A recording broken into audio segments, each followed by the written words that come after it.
Upon the mountain where silence reigned, the father traversed with his only son.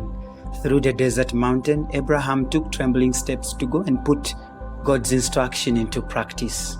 A son they had waited for 25 years now carries his own wood to a slaughterhouse. A sharp knife, a fire, and a wood were all set for action. This is the most deadly action-packed scene of the Old Testament.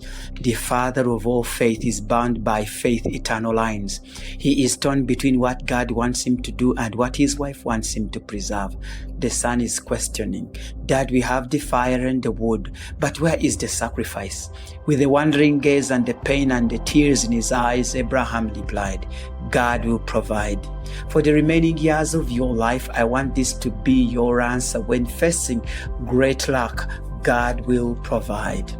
In the darkest night of facing huge loans, when books cannot add up, God will provide. When you have many hungry stomachs to feed and your income cannot add up, God will provide.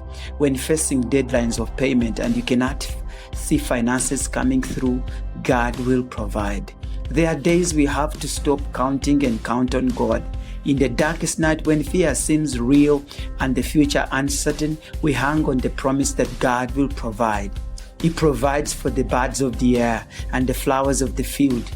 Won't He provide for me, His child?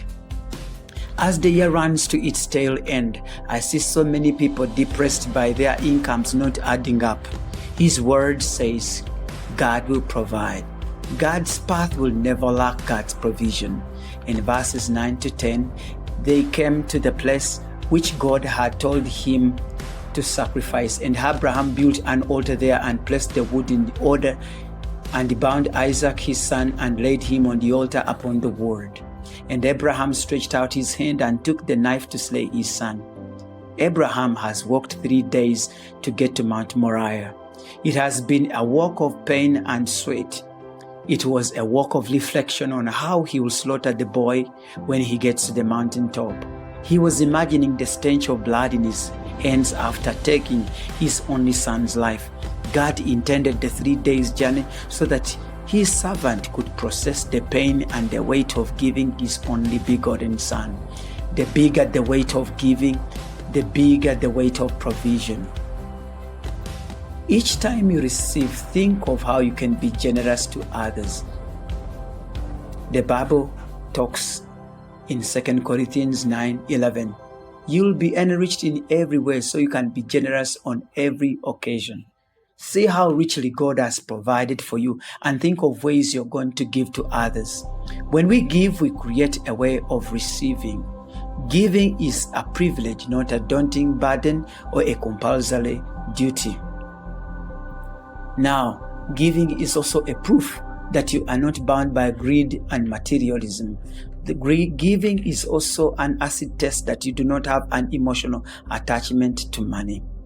Then Abraham was ready to give his only son to God as God had commanded him on Mount Moriah. As God instructs us of very difficult things to give to Him, He will also give us the grace to be able to give them.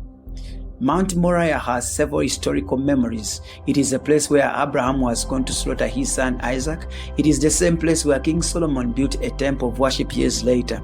Years later, on 7th century, Mount Moriah was conquered by the Muslims and they built there a huge mosque called Al-Aqsa. We lost a memorial site of tourism in Israel.